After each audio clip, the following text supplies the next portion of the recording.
जब हालात ऐसे हो गए हैं कि देश की जो पहलवान है, जो हमारे देश के लिए मेडल लेकर आती है, देश का सम्मान बढ़ाती हैं पूरे विश्व में, वही जब सड़कों पर बैठकर आंसू बहा रही हैं, कितनी असहाय महसूस कर रही हैं, तो वो हालत आप समझ सकते हैं कि जो महिलाएं घरों में हैं उनकी क्या हालत होगी। ये पूरे देश का जायज़ा एक सेकंड में लगाया जा सकता है। लेकिन ये तो नारा देती है सरकार की, बेटी बचाओ बेटी पढ़ाओ, और हरियाणा में सबसे ज़्यादा ब्रांड एम्बेसडर लड़कियों को लेकर बेटी बचाओ बेटी पढ़ाओ का नारा दे रही हैं, और उस नारे का जो प्रमाण है वो भी दिख रहा है आपको। उस नारे की जो कितनी सच्चाई है उसका प्रमाण साफ साफ नज़र आ रहा है कि जो लड़कियां देश को, देश के सम्मान को बचाती हैं, जो देश को देश का नाम रोशन करती हैं, जो देश के नाम को बचाती हैं, आज वो खुद नहीं बच पा रही हैं। आज उन महिलाओं को जो कि रेसलर हैं, जो पहलवान हैं, जिनको ताकतवर बोला जाता है, हम भी अपनी बेटियों को शिक्षा देते हैं कि ताकतवर बनो, ताकि कोई तुम्हारे ऊपर अपराध करे, कोई तुम्हारे ऊपर शोषण करे तो उसको तुम एक थप्पड़ मारकर जो है वो सीधा कर सको। लेकिन आज हमारे रेसलर्स में इतनी हिम्मत नहीं है कि वो अपना बदला खुद ले सके। अपराधी इतने ज़्यादा मजबूत हैं, तो आप सोच सकते हैं कि हालत कहाँ तक पहुँच चुकी है। जब ये मजबूत है, कमजोर हो गए, भाग रहे देश छोड़ गए। देखिए, आज अपराधियों को प्रशासन का, पुलिस का और राजनेताओं का इतना समर्थन मिला हुआ है कि वो बहुत ज़्यादा मजबूत हो चुके हैं। इसी वजह से 3 महीने हो गए, इतने संगीन आरोप लगाए गए हैं जो अपराधी हैं उनके ऊपर कि 3 महीने तक के उनको FIR तक उनके ऊपर दर्ज नहीं की गई है। तो ये तो उनकी मजबूती का प्रमाण है। मामला एसोसिएशन में है ना, देखिए मामला चाहे कहीं पर भी हो, मामला सबसे पहले ये है कि जांच होनी चाहिए। जो संगीन आरोप इन लड़कियों ने लगाए हैं उसकी जांच क्यों नहीं हुई अभी तक, यही सवाल हम लोग कर रहे हैं। कन्या पूजन में पैर पूजते हैं लड़कियों के उत्तर प्रदेश में, और वहीं से वो मंत्री आते हैं जिनके खिलाफ FIR कराने की बात चल रही है। देखिए, ये कहने की बात कुछ और होती है। RSS के जो प्रमुख हैं मोहन भागवत, वो कहते हैं कि हमें वेदों की तरफ लौटना चाहिए, वेदों से सीख लेना चाहिए। वहीं दूसरी तरफ प्रधानमंत्री जी लाल किले से कहते हैं कि हमारे देश की संस्कृति है महिलाओं का सम्मान करना, महिलाओं की इज्जत करना, लेकिन उसके विपरीत आज काम हो रहा है। वेदों में इतने महान महिलाएं हुई हैं, गार्गी हुई हैं, मैत्री हुई हैं, लोपामुद्रा हुई हैं, लेकिन आज महिलाओं की क्या हालत है। तो वेदों से क्या सीख रहे हैं? क्या वेदों से महिलाओं का सम्मान सीख रहे हैं? नहीं सीख रहे हैं। ये सिर्फ कहने की बात है, ये सिर्फ चुनाव की बात है, ये सिर्फ अपनी राजनीति को मजबूत करने की, वोट की राजनीति को मजबूत करने की बात है।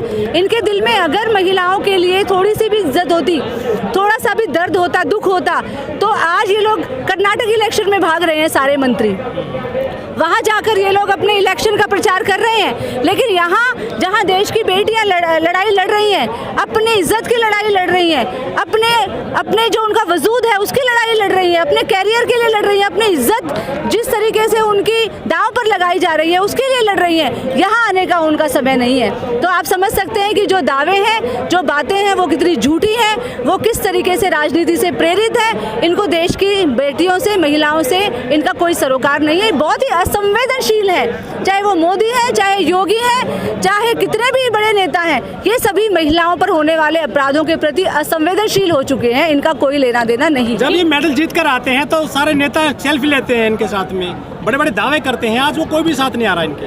तो क्यों साथ नहीं आ रहा है? यही तो दुख की बात है। हम भी यही सवाल पूछने आए हैं कि कहाँ हैं जब इस देश की बेटियां गोल्ड लेकर आती हैं, इस देश का नाम रोशन करती हैं, तो सब कहते हैं कि हमारा नाम ऊंचा किया है। लेकिन आज जब वो नाम ऊंचा असल में कर रही हैं, आज भी यहाँ पर जो लड़कियाँ लड़ रही हैं, जो वो देश का ही नाम ऊंचा कर रही हैं, क्योंकि वो देश की 50% आबादी के लिए लड़ रही हैं, और ऐसी लड़ाई लड़ रही है जो कि इस देश की मूलभूत लड़ाई है, जो कि इस देश की 50% आबादी के वजूद की लड़ाई है।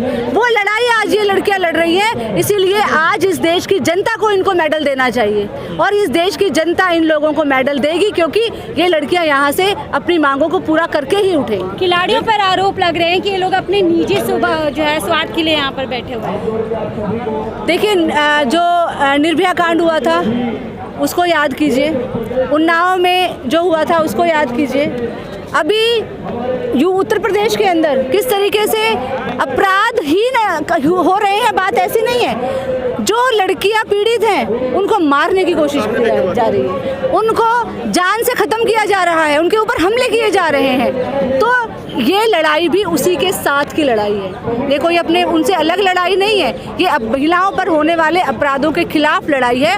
ये अपने महिला होने के नाते जो अपनी सुरक्षा हमें मिलनी चाहिए वो सरकार देने में नाकाम है, ये उसकी लड़ाई है। लेकिन सबसे ज़्यादा बीजेपी में विधायक और सांसद है महिला, कोई भी साथ नहीं आ रही, उनमें से एक भी निकल कर, ना स्मृति ईरानी आ रही है। देखिए दुख की बात है, सिर्फ स्मृति ईरानी की बात नहीं है, बबीता फोगाट जो खुद एक खिलाड़ी हैं, जो खुद एक रेसलर हैं, वो भी भारतीय जनता पार्टी का हिस्सा बन चुकी हैं। इसलिए ये महिलाएं हमारी आदर्श नहीं है, ये नहीं आएंगी, क्योंकि जो व्यक्ति अपने स्वार्थ से प्रेरित होकर कुछ काम करता है उसके लिए जनता का स्वार्थ, देश की 99% जो आबादी है, छात्र, नौजवान, किसान, महिलाएं, उनके दिल में जिनके लिए दर्द नहीं है, वो चाहे किसी भी पार्टी में हो, चाहे वो बीजेपी में हो, चाहे कांग्रेस में हो, वो इस देश की जनता का आदर्श नहीं हो सकती है। हमारा आदर्श सावित्रीबाई फुले जैसी महिलाएं हैं, जो किसी पार्टी की मंत्री नहीं थी, जो किसी की MP नहीं थी, लेकिन उन्होंने देश की महिलाओं के लिए काम किया। इसीलिए हमारा आदर्श सावित्रीबाई फुले जैसी महिलाएं हैं, ना कि जो राजनीति में आज महिलाएं हैं वो। बहुत सारी खाप है हमारे देश में, वेस्ट उत्तर प्रदेश में खास तौर पर, और हरियाणा में भी खाप भी कोई सपोर्ट नहीं कर रही है लड़कियों को। नहीं, काफ़ी खाप जो है वो आई हैं, इस आंदोलन में सपोर्ट कर रही हैं। और हम तमाम जितनी भी खाप हैं हरियाणा में, उत्तर प्रदेश में, हम सभी से अपील करते हैं कि ये लड़ाई सबकी लड़ाई है, ये महिलाओं की लड़ाई नहीं है, ये इंसानियत की लड़ाई है। क्योंकि आज एक बेटी का पिता होने के नाते एक पुरुष भी सुरक्षित नहीं है, एक भाई भी सुरक्षित नहीं है, एक बेटा भी सुरक्षित नहीं है, पति भी सुरक्षित नहीं है। तो ये लड़ाई सिर्फ महिलाओं की नहीं है, ये मानवता की लड़ाई है। इस मानवता की लड़ाई में सबको शामिल होने की जरूरत है। लेकिन योगी जी तो बुलडोजर चला देते हैं आरोपियों के घर पे, क्यों कार्रवाई नहीं कर रहे योगी जी? उनके ऊपर बुलडोजर चलाते हैं। ये जो बुलडोजर की राजनीति है, ये इनकी पहचान है। देखिए इतिहास हमारा गवाह है कि जो व्यक्ति जैसा होता है वो उसकी पहचान बन जाता है। गांधी जी थे, उनकी पहचान क्या थी? चरखा। चरखा क्या है? चरखा है उत्पादन का, निर्माण का सूचक है। लेकिन ये जो योगी और मोदी की सरकारें हैं, इनकी पहचान क्या है? बुलडोजर। क्योंकि बुलडोजर क्या है? बुलडोजर क्या है? वो विध्वंस का प्रतीक है। तो ये सरकारें विध्वंसक हैं। इनका प्रतीक जिनका बुलडोजर हो, वो क्या कर सकती हैं वो सरकारें? तो कहते हैं अपराधियों पे चलाते हैं बस। ये मीडिया भरा हुआ है, कितने अपराधी बुलडोजर से मरे हैं और कितने मासूम बुलडोजर से बेघर हुए हैं। कितनों की खून पसीने की कमाई, पूरी जिंदगी की कमाई जो है वो पूरी चली गई है। ये पूरा मीडिया भरा हुआ है, अखबार भरे हुए हैं। ये देख लेना चाहिए योगी जी को ये बोलने से पहले। जिस तरह से शोषण हुआ है, जो आरोप लगा रही है खिलाड़ी, क्या अपने जो माँ बाप होते हैं बच्चों को भेजेंगे इनके जो एसोसिएशन में? देखिए हम खुद, हमारी बेटी भी स्पोर्ट्स में जाती है, हम खुद डरे हुए हैं। डर लग रहा है। एक डर है कि यही हश्र होगा क्या?